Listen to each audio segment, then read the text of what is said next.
Welcome back to my channel. Today, we step into the courtroom that silenced the Brown family facade, until Meri walked in with a single folder that changed everything. He swaggered into court like he still owned the world. Kody Brown, chin high, ego higher, with Robyn trailing behind him like a shadow that forgot how to smile. But this time, that smirk on Kody's face wasn't confidence. It was denial wearing a mask of control. Because sitting on the other side of the aisle was Meri Brown. Calm, unreadable, and holding something he could neither gaslight nor charm away. A DNA report. The courtroom buzzed like static, tension thick enough to cut. Cameras flashed, reporters whispered, and the air carried that strange mix of coffee and judgment. Meri's heels echoed against the marble as she walked toward courtroom 2B, alone. No makeup touch-ups, no fake smiles for the cameras. Just a thin folder under her arm, and decades of betrayal in her eyes. When the judge entered, stern, steady, and unknowingly about to preside over history, the energy shifted. Kody leaned back, spreading his arms along the bench like a man too comfortable in his lies. Robyn sat beside him, eyes forward, jaw tight, her hands clasped like she was holding her own secret together. Then Meri stood. Her voice cut through the air like a blade. "Your Honor, I've filed an emergency motion.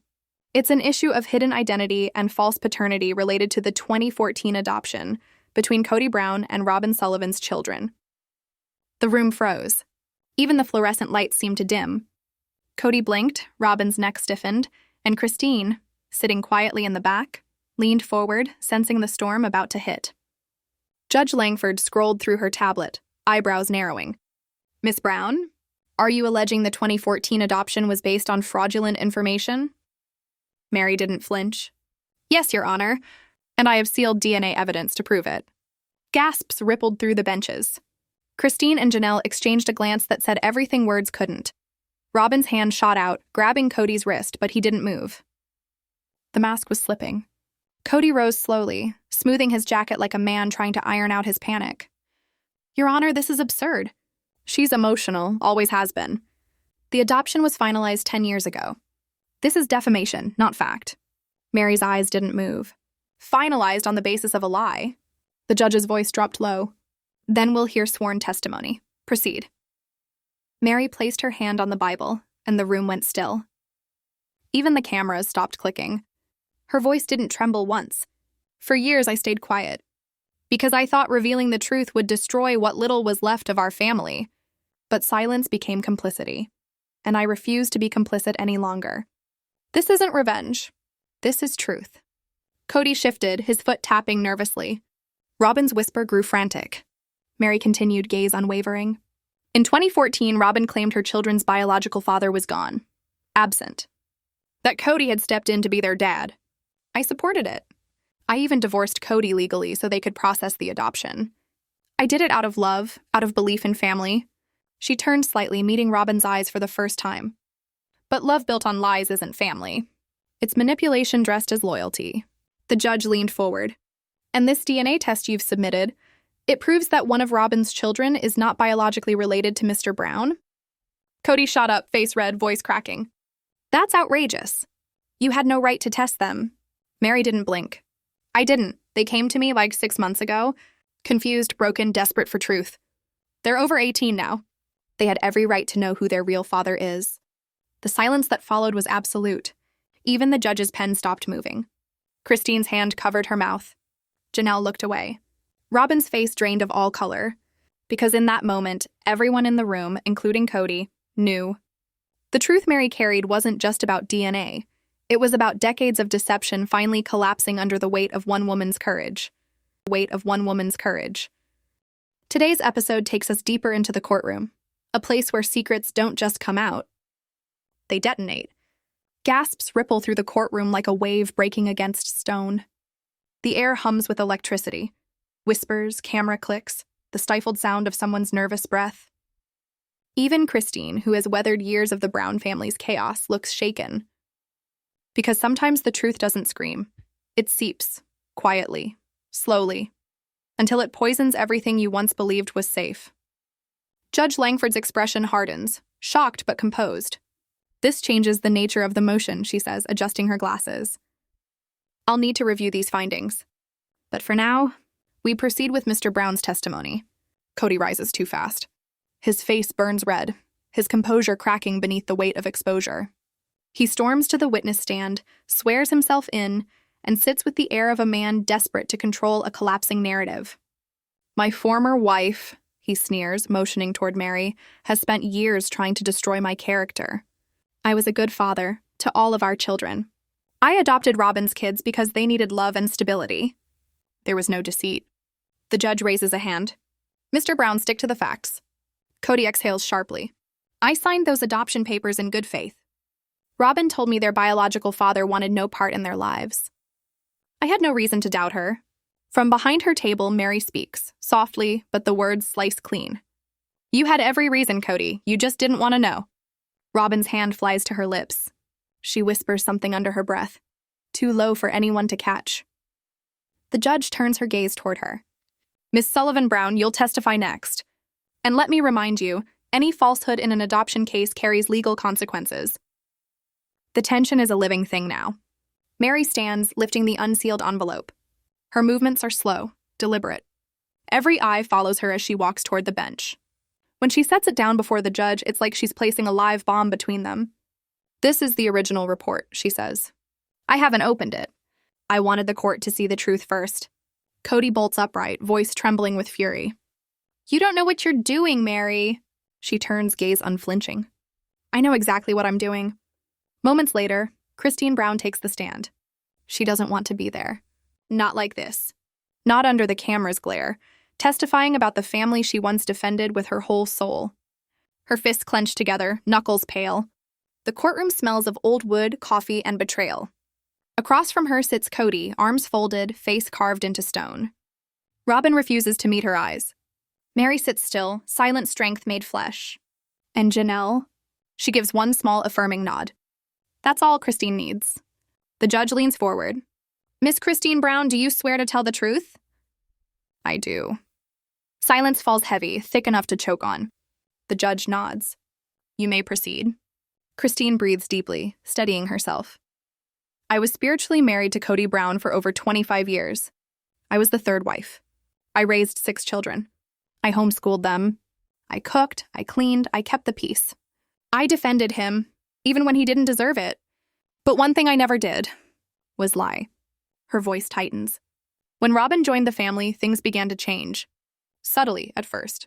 A new rule here, a secret meeting there. Kody gave her more time, more authority, and eventually, she became the voice for all of us. And we were told to smile. Because not every betrayal shouts. Some just whisper until you stop recognizing your own reflection. Kody shifts, but says nothing. Robyn's hands tremble. Christine's eyes lift to the judge. In 2013, Robyn told us her ex-husband, the father of her 3 children, was unstable. She said he refused to be part of their lives. She said an adoption would keep them safe. Legal protection, she called it. I asked her, did you talk to him? Did he sign away his rights?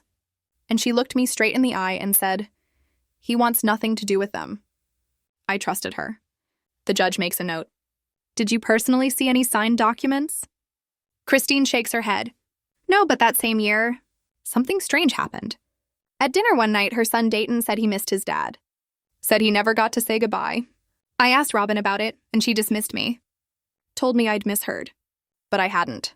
Her voice falters, eyes glassy. A lie leaves cracks. And over time, even glass shatters. Meri leans forward, silent encouragement in her eyes. Christine straightens, voice trembling but resolute. I stayed quiet for years. I let Robyn manipulate this family into something unrecognizable. But I can't anymore. Especially not when I believe she forged or altered documents to finalize that adoption. Gasps again, louder this time. The court reporter looks up. Janelle freezes. Kody's glare sharpens like a blade. Judge Langford raises a hand. Are you alleging, Miss Brown, that Robyn Sullivan Brown presented false information to this court during the adoption proceedings? Christine's voice breaks, but her truth does not. I don't think it, Your Honor. I saw it. I saw the letters. The room stills. Robyn presented letters to the court, Christine continues, voice slow and shaking. Letters she claimed were written by her children, saying how much they loved Kody, that they wanted him to be their father. But I recognize those letters. I used to help those kids with homework. That handwriting wasn't theirs. For a moment, even the judge forgets to breathe. Robyn's face turns ghostly pale. Kody mutters something under his breath, low and bitter. But it's too late. Because now the walls are closing in, and every secret they built their empire on is starting to crumble. One testimony at a time. Starting to crumble. One testimony at a time. Today, the courtroom turns into a battlefield, not of fists, but of words. Truth against manipulation. Loyalty against greed. And this time, even the judge can feel the tremor of betrayal running through the room. You're grasping at straws, Christine. This is petty. Kody's voice cracks through the silence like a whip. Christine spins on her heel, fury and heartbreak colliding in her eyes. No, Kody. What's petty is manipulating your family to feed one woman's control. The judge's gavel slams down with authority. Mr. Brown, you will remain silent unless called upon. The echo of wood on wood fades, but the tension it leaves behind stays thick. Control, Christine realizes, isn't always loud. Sometimes it hides behind a trembling voice, a well-timed tear, a hand gripping the heart just long enough to make others feel guilty. She takes a breath, steadying herself. I believe those letters were edited, she says, or written entirely by Robyn. Because years later, 2 of the children told me they didn't even remember writing them. A ripple of shock moves through the room. Judge Langford leans forward. This is serious testimony. Miss Sullivan Brown will be called to respond. But before we proceed, Ms. Brown, do you have any additional evidence? Christine hesitates, then pulls a yellowed envelope from her bag. Her hands tremble as she holds it up. Yes, Your Honor. This is a photocopy of a journal entry I wrote in 2014, the day after I found one of those letters lying on the kitchen counter. Something about it felt wrong, so I copied part of it into my journal. I didn't know what else to do back then. She hands the envelope to the bailiff, who carries it to the bench. The courtroom holds its breath as the judge reads the page. A long pause. Then, this handwriting does not match the other samples we've reviewed, Judge Langford says slowly. At first glance, this raises legitimate questions. Robyn finally speaks. Her voice barely exists. I didn't do anything wrong, she whispers, eyes glassy, face pale. Christine's gaze hardens, not in hatred, but in sorrow. For the first time in years, she isn't afraid. She looks at Robyn and speaks softly. You changed this family, Robyn, but not in the way you thought. Robyn's chin trembles. You were always jealous of me. Christine shakes her head. No, I was afraid of you. Because you never had to shout to take control. You just cried. And Kody always believed your tears. A tear can silence a room faster than a fist when it's weaponized. The judge clears her throat, reclaiming control. This court will review all handwriting samples during evidence review. We will proceed with further testimony tomorrow. Miss Sullivan Brown, you'll return then. Robyn nods weakly, looking as if she'd vanish if she could. Christine steps down from the stand, passing by Meri, who gently takes her hand. A brief, silent act of solidarity that says everything words can't. In the gallery, reporters are already typing furiously. One whispers to another, "That's going to trend tonight." Christine sinks into her seat beside Janelle, her breath shaking. "I thought I'd break," she whispers. Janelle's lips curl into a bitter, knowing smile. "You didn't break, Christine. You broke them." The judge announces recess. This court will now adjourn until further review. We will reconvene tomorrow for the testimony of Ms. Robyn Sullivan Brown. All presented evidence, including the DNA report and the journal entry, will be entered into record. Wait, the courtroom begins to empty. Cameras click. Chairs scrape. Reporters whisper. But not everyone moves. Kody remains seated, shoulders tight, jaw clenched, glaring across the aisle. Robyn sits beside him, head bowed, her eyeliner smudged like the aftermath of a storm she can no longer control. Meri sits straight-backed in front, composed, eyes forward. The next morning, the air itself feels different. Colder, heavier. Not from air conditioning, but from finality. From the kind of silence that comes when relationships hang on their last thread. Janelle sits motionless in the front row, arms folded like armor. Christine sits beside her, close enough that their shoulders almost touch. Silent solidarity between 2 women who've carried too much for too long. When the doors open, Kody and Robyn enter last. He's dressed sharply, desperately, an expensive suit, polished shoes, but his eyes dart too fast. His composure? Gone. Robyn clings to his arm, trembling. Judge Langford enters and strikes the gavel once. Court is now in session. We will hear testimony from Mrs. Janelle Brown. The room stills. Janelle stands slowly, every step toward the witness stand weighted by years of exhaustion. She places a hand on the Bible, For a moment, it looks like she might crumble. Then she catches sight of her children in the back row and finds her strength. "I do," she says, voice steady. The judge nods. "You may begin." Janelle exhales deeply. "I never thought I'd be here," she begins softly. "I always believed no matter how complicated our family became, we'd protect each other. But I've learned that protecting the truth is more important." Her jaw tightens. "I was Kody's second wife. I came into this family on faith. And for years, I became the backbone, managing the finances, raising the kids, filing taxes, keeping everything afloat. I tracked every dollar until I couldn't anymore." She opens a manila folder and slides it toward the bailiff. "These are our family's bank statements from 2017 through 2021. I noticed our accounts shrinking. I thought it was medical bills, groceries, something minor. But when I traced the transfers, I found tens of thousands of dollars redirected into a private account, one registered under an LLC in Robyn's name." The crowd gasps audibly. Even the journalists stop typing. Judge Langford adjusts her glasses, voice sharp. "You're stating that communal family funds, marital funds, were secretly diverted into a private business account belonging to Mrs. Robyn Sullivan Brown?" "Yes, Your Honor," Janelle replies calmly. "I confronted Kody in 2019. He said it was for real estate investments, for Robyn's children, to give them legacy security. When I asked why my children weren't included, he said," her voice breaks, tears glimmering but not falling. "He said they didn't need it. Because I raised them to be independent. Because I taught them not to need him." The courtroom goes still, the kind of silence that feels sacred and unbearable all at once. "Some wounds don't bleed," they echo, for years. "Some wounds don't bleed," they echo, for years. Today, the courtroom wasn't just filled with witnesses. It was filled with ghosts. Ghosts of broken promises, stolen trust, and a family torn apart by secrets that refused to stay buried. Christine dabbed at a tear. Meri bowed her head, while Kody's eyes constricted, cold, cornered, and burning. And Janelle, she didn't flinch. Her voice was steady now, sharp with the kind of truth that only comes from years of silence. "I trusted him at first," she said. "But the transfers kept happening, growing larger, bolder. Even when Meri begged for help with her inn, even when Christine needed dental surgery for Truly, there was suddenly never enough in the fund. But somehow there was always enough for Robyn." The words fell like shards of glass across the courtroom floor. The judge's brows knitted. "Do you have any further evidence indicating these transfers were unauthorized?" "Yes," Janelle said. "And I subpoenaed Kody's financial advisor. His statement confirms Kody moved the money himself. He made himself the sole controller of our finances, something none of us ever agreed to." The courtroom murmured in shock. The judge flipped through the pages Janelle handed over. "This court will make these statements part of the official record," she declared. That's when Kody erupted. He shot to his feet, his voice cracking under pressure. "This is a witch hunt. I built this family. I provided for everyone, and this is how you repay me?"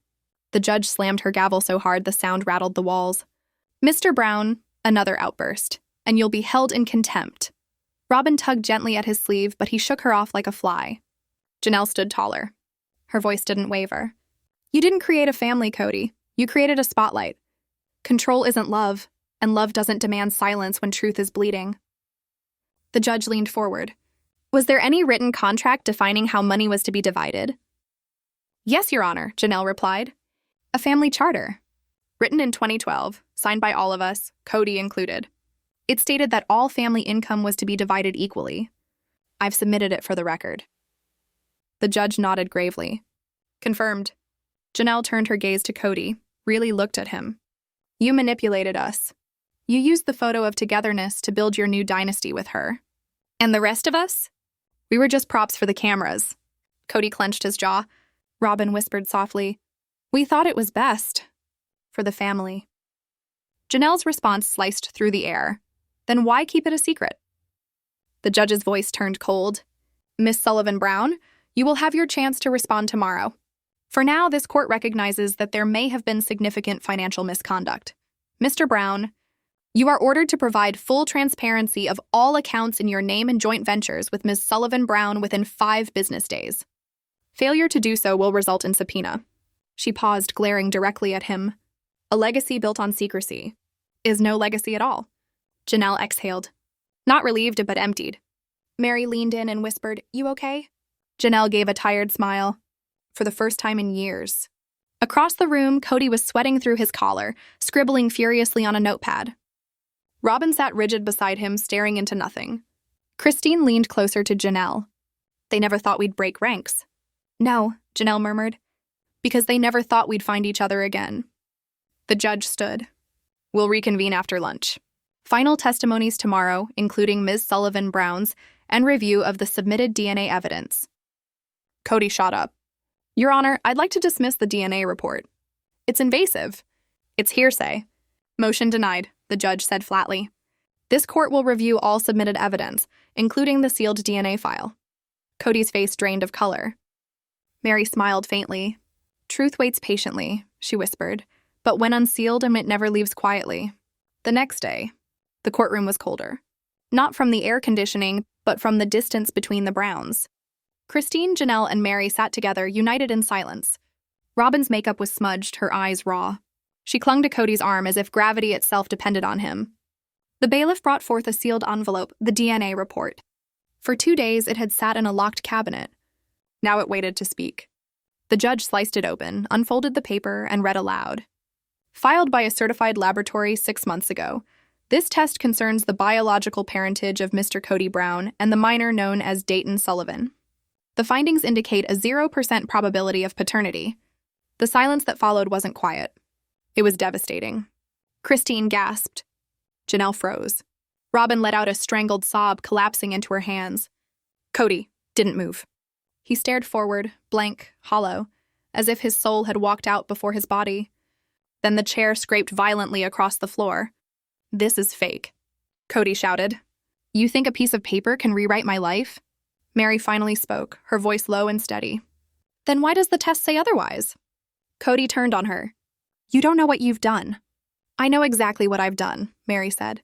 I stopped pretending. Robyn lifted her tear-streaked face. It wasn't supposed to go this far, she whispered. The judge leaned in. Mrs. Brown, what do you mean by that? Robyn hesitated, trembling. We just wanted to protect the family of the show. No one was supposed to check anything. Christine stood. You lied in court documents, Robyn. Robyn's voice cracked. You don't understand. The network wanted a perfect family. Kody said, stop talking. Kody barked. But Robyn didn't. He told us if we signed the papers, everything would be fine, that it was just a formality, that the kids needed his name so we wouldn't lose the contracts. The judge slammed her gavel. Enough! Are you acknowledging false information was presented during the adoption hearings? Robyn's voice broke into a whisper. I didn't forge anything. I just didn't correct what Kody said to the lawyer. Meri's voice trembled. You knew. You let me lose my marriage over that. Kody banged his fist on the table. You wanted out. Don't twist this. No, Meri said quietly. I divorced you so you could be the hero you wanted to be. The room froze. The judge's pen hovered midair. Robyn's breathing hitched. Kody's face darkened. You told me everything was clean, he hissed. I thought it was, Robyn whispered. Meri's voice cut through one last time.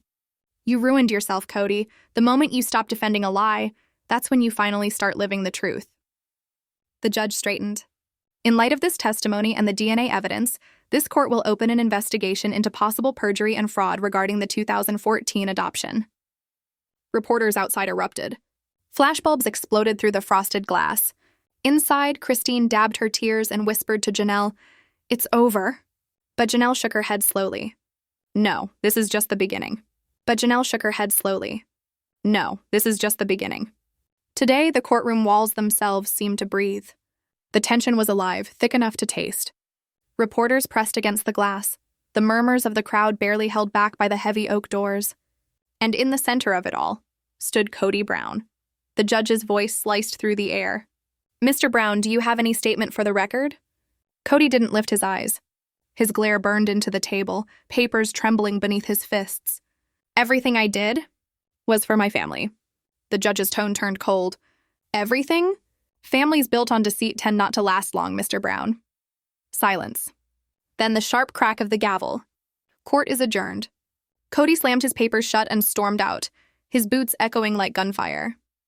But behind him, Robyn didn't move. Her entire body trembled. Her lips moved soundlessly, a prayer no one could hear. Meri stood slowly, turning toward the gallery. Christine and Janelle were already on their feet. And for the first time in years, all three women shared the same look. Not victory, not vengeance, relief, the kind that only comes when truth finally swallows years of shadows. Kody reached the door, spun around, and spat the words like venom. "You wanted to destroy me. Congratulations, you win." Meri didn't blink. "No, Kody, I just stopped losing." Her voice carried through the courtroom, low but certain. "Truth isn't always liberating, Kody. Some people suffocate in it." And then Robyn shot up, unsteady, pale. "Wait!" she cried. "There's more." The judge froze mid-step. "Excuse me?" Robyn pointed toward the DNA report still lying on the bench. "It's not just about Dayton," she whispered, choking on the words. "There's another test." The air changed. The room seemed to stop breathing. Even Kody's expression faltered. "What are you saying?" he demanded. Robyn's hands gripped the table so tightly her knuckles turned white. "They tested another sample. There's another name." The judge's voice lowered. "Mrs. Brown, are you saying this file includes multiple results?" Robyn nodded once, trembling. "Yes, and one of them isn't who everyone believes they are." The judge scanned the document, turning the page slowly, and her expression shifted from confusion to disbelief. Her voice dropped to a whisper. "We'll need to meet in private chambers before this information is released." Kody leaned forward, desperate. "What does it say?" But the judge didn't answer. She only looked at Kody, at Robyn, at Meri. Something unspoken hung between them. The bailiff called for order as whispers rippled through the gallery. The judge rose, clutching the papers. "Court is in recess. All parties remain available for closed review." Robyn was weeping openly now. "I didn't mean for this," she kept repeating, her voice shaking. Christine and Janelle exchanged terrified glances. Meri didn't move. She just watched the judge disappear through the chamber doors. Whatever was written on that second page, it wasn't the end. It was the beginning of the end. Outside courtroom 2B, chaos exploded. Flashing lights. Shouting reporters. Cameras chasing faces like wolves scenting blood. Kody shoved through the crowd, handlers flanking him. His jaw was locked, his face red, his hair loose around his neck. Robyn stumbled behind him, her sunglasses doing nothing to hide the tears streaking down her cheeks. "Kody, are the DNA results accurate?" "Robyn, are you being charged with perjury?" "Who's the second name?" Neither of them answered. The only sound was the chaos of footsteps as they vanished into the courthouse tunnel. Back inside, the wives sat together, Meri, Christine, and Janelle, their bond forged in disbelief. Their faces weren't triumphant, only tired. The kind of tired that comes from finally seeing the mask fall off. A clerk entered quietly. "The judge has requested a temporary recess. You may leave, but stay close. You could be called within the hour." Christine turned to the others. "Do we leave?" Janelle nodded. "Let's take a breath. For once." They walked out together, not as shattered wives, but as women united by pain. Sometimes healing doesn't start with answers. It starts with standing together in the dark. By evening, the storm had gone digital. Brown family DNA trended worldwide. Talk shows dissected the case, Reddit buzzed with theories, and Robyn's trembling face replayed on every network. Meri stood outside the courthouse, leaning against the stone wall, her phone ringing nonstop. Calls from friends, journalists, strangers. She ignored them all. She didn't want applause. She wanted peace. Christine joined her quietly. "I keep seeing Robyn's face." When she heard that second name, Meri didn't look up. She knew. She's known longer than any of us. Janelle came over, her phone shaking in her hand. "One of the reporters says the second name might come from inside our own family line. That someone tampered with one of our children's records." Christine froze. "What?" Janelle nodded grimly. "If that's true, this isn't just betrayal. It's something darker. Silence. Because betrayal between adults is one thing. But when it touches their children, that's something unforgivable." Moments later, the bailiff reappeared. "The judge will reconvene in chambers. Only those named in the report are to attend. Mr. Brown, Mrs. Sullivan Brown, and Ms. Meri Brown." Christine and Janelle locked eyes with Meri. "We'll wait," Christine said. Meri nodded and followed the bailiff down the narrow corridor into the judge's chamber. Inside, the air was heavier. No cameras, no crowd. Just the truth waiting to be spoken. Judge Langford entered, opened the manila envelope, and spread the report on the table. "You're here because this file contains more than one DNA result," she began quietly. The second test was filed only 8 weeks ago, and it concerns someone unexpected. She turned to Meri. It was requested by the same young adult who submitted Dayton's test. But it isn't about him. Meri's voice cracked. Then who? The judge flipped the page, eyes narrowing as she read aloud. Subject B, Ariella Mae Sullivan Brown. Alleged father, Kody Brown. Result, 0% probability of paternity. The room froze. Robyn let out a strangled sob, her body collapsing forward. Kody's face went blank, like a man who's just been shot and doesn't know it yet. Meri whispered, "That's her youngest daughter." The judge nodded solemnly. "Yes. According to this, Mr. Brown is not Ariella's biological father." Kody leapt to his feet. "This is a mistake. That child is mine. Robyn told me—" The judge raised a hand sharply. "Sit down, Mr. Brown." Robyn's sobs grew louder. "It was one night. Before we were married, I thought it was yours, Kody. I wasn't sure. But when the cameras came, when the wedding happened, I couldn't undo it." Kody's voice cracked with horror. "Who was it, Robyn?" Her eyes glistened with shame. "It doesn't matter. He's gone. He doesn't even know." The judge exhaled heavily. "Given this revelation, further investigation will be required to determine whether any fraud was committed in contracts, tax filings, or documentation tied to the show." Kody slammed his hand on the table. "You think I knew?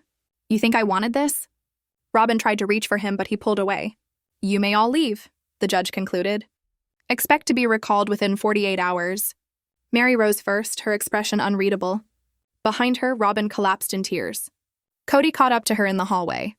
"You got what you wanted," he hissed. "I'm humiliated. Is this justice?" Meri turned, calm as stone. "Justice? No, Kody, this wasn't about revenge. It was about the truth, something you lost a long time ago."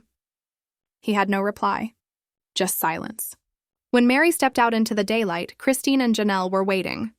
One look at her face told them everything. "It wasn't just Dayton," she whispered. Christine covered her mouth. Janelle's eyes darted to the waiting press outside. Reporters shouted questions, flashes burst like lightning. "Meri, what did the judge say?" "Christine, is there truth to the second child rumor?" "Janelle, is the show canceled?" They didn't answer. As they reached their car, a reporter yelled, "What happens next?" Meri paused at the door, turned slightly, and a faint, haunting smile crossed her face. "Next?" She said softly, "Now, the truth finishes what it started." She said softly, "Now, the truth finishes what it started."